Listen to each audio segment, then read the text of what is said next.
All right, wow. Lawmakers were sick to their stomach after seeing the video of Pete Hegseth ordering an alleged second strike on a boat in the Caribbean Ocean. Keep in mind, 1 out of 4 of the boats intercepted last year didn't even have drugs on them. So for every 4 boats that we strike, 1 of them is likely to not even have any drugs whatsoever. That is the problem with denying any sort of due process. Last year, we arrested hundreds and hundreds of people off of these boats without killing anybody, without any mishaps. Yet now, top military officials showed lawmakers a video of the second strike that could very well be a war crime. Every single day is getting worse and worse for Pete Hegseth, and I want to walk you all through what today's been like for him. Make sure you drop a like. Make sure you're subscribed to the Adam Mockler feed below so we can beat MAGA media, and let's go back to this morning.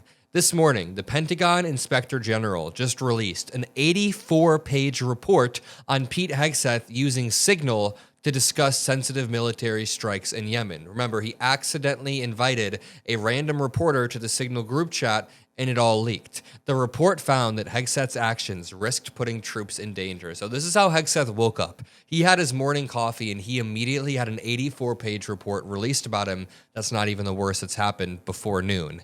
In this report, unclassified Inspector General confirms that Hegseth's, quote, transmission of non-public operational information to an uncleared journalist and others 2 to 4 hours before planned strikes using his personal cell phone exposed sensitive Department of Defense information. In doing so, he risked potential compromise of sensitive DoD info, which could harm personnel. To continue, this brings us on to the strikes. I have to tell you guys this story because it's going viral and it's quite funny. So Cenk Uygur said, "There is no fentanyl coming from Venezuela. We have no idea who we're bombing. Last time there were survivors, we had to let them go because they were all innocent. So to avoid embarrassment, we're just murdering them now, all for oil."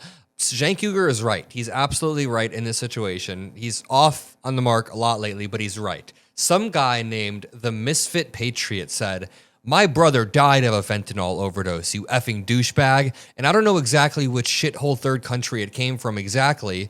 He used the word exactly twice. "But I know for a effing fact it was the same shit on those Venezuelan boats we keep blowing up. Eat shit, you propagandist, terrorist sympathizing cunt." Well, he got ratioed out of oblivion. Project Liberal says, "Your brother was arrested for trafficking fentanyl.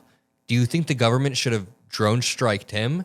And it's an article talking about how a 36-year-old Nicholas Bonfiglio of Walpole was arrested for drug trafficking. He was one person arrested with a variety of drugs and weapons, and there were pills cut with fentanyl, as you can read right here. Many people may not have known the potency and overdosed. The town rejoiced after this guy was arrested. He then committed suicide. Right-wing Cope says, "Your brother was arrested for fentanyl trafficking with a prior guilty plea for killing a man in 2005. He was not a victim. He did his part to stop fentanyl from killing Americans by committing suicide while out on bond." That is an extreme one, but I mean, how are you going to sit there and call other people terrorist sympathizers and propagandists when you're sitting there lying? This brings us on to what happened with Pete Hegseth just today. I mean, someone else said, "We have to go to war with Venezuela because some fat guy's brother died from fentanyl he thinks came somewhere from South America. Like, that's why we're going to war with Venezuela." It's absolutely ridiculous. Then, around the afternoon in D.C., representatives from both sides of the aisle were briefed on the video of the alleged second strike.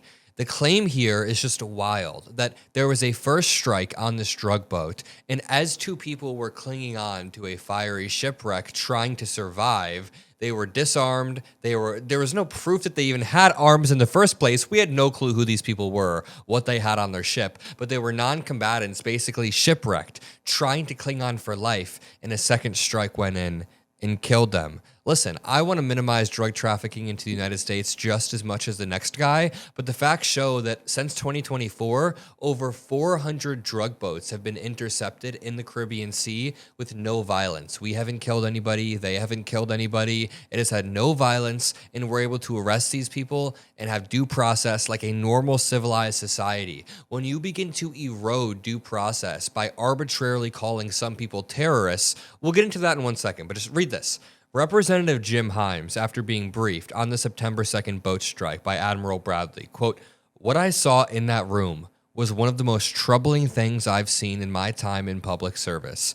You have two individuals in clear distress without any means of locomotion with a destroyed vessel who are killed by the United States. We are supposed to set the standard. We're supposed to. So when we continually lower the standard, it puts our troops at risk who are overseas or who are in the risk of being struck. And by the way, it is so authoritarian to redefine terrorist because we're allowed to strike terrorists due to post 9/11 laws. But it's so insane to redefine terrorist from somebody using political violence to achieve political means to just anything arbitrary.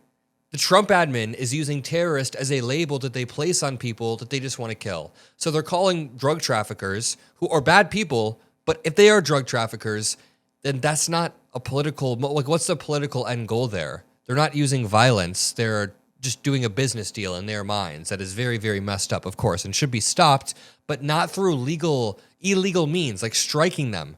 Military officials showed lawmakers a video of a second strike on alleged Venezuelan drug boats behind closed doors on Capitol Hill on Thursday, with one Democrat saying, "What I saw in that room was one of the most troubling things I've seen in my times of public service." We already went over that quote, but to continue, General Dan Kane, chairman of the Joint Chiefs of Staff, and Admiral Bradley, head of the Special Operations Command, were on Capitol Hill to brief the leaders of the Armed Service and Intelligence Committees for both the House and the Senate. They're the ones who launched the, quote, vigorous oversight into the strike. The briefings were expected to focus on the Trump admin's campaign against alleged drug trafficking boats following the September 2nd strike. Quote, "Any American who sees the video that I saw will see the United States military attacking shipwrecked sailors.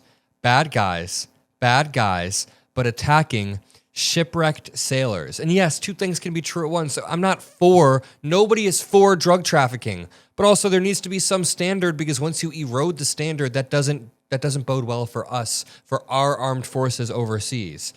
Himes added, quote, "Now there's a whole set of contextual items that the Admiral explained. Yes, they were carrying drugs. They were not in the position to continue their mission in any way. People will someday see this video, and they will see that the video shows, if you don't have the broader context, an attack on shipwrecked sailors. But the broader context doesn't make it okay, because these were non-combatants that we're not at war with. And they're not even technically terrorists. That's not what a terrorist is. A drug trafficker isn't a terrorist." The video of the strike has not been shown publicly, but President Trump said yesterday he would support releasing it. The Pentagon has been under fire since the Washington Post released a report that the strike included a second attack. But the big headline here that a lot of people miss, that I don't think I've mentioned throughout this video, is that Pete Hegseth was the one who said, quote, "kill them all," according to the Washington Post report.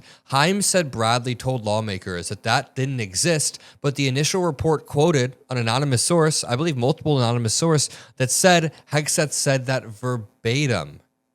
So it's hard to know who to believe, but the strike has sparked bipartisan concern from lawmakers and pledges to investigate. I personally don't believe any of the narratives that Pete Hegseth is pushing. I think everybody in the Pentagon has an incentive to cover their ass, so the only thing we can do from here is have a full, thorough investigation into what happened. This strike was the first of the admin's campaign. They committed an alleged war crime on their first strike. That's how sloppy this is. I'm going to leave it there, but if you appreciate these videos, drop a like, subscribe. I'll see you all, and peace out.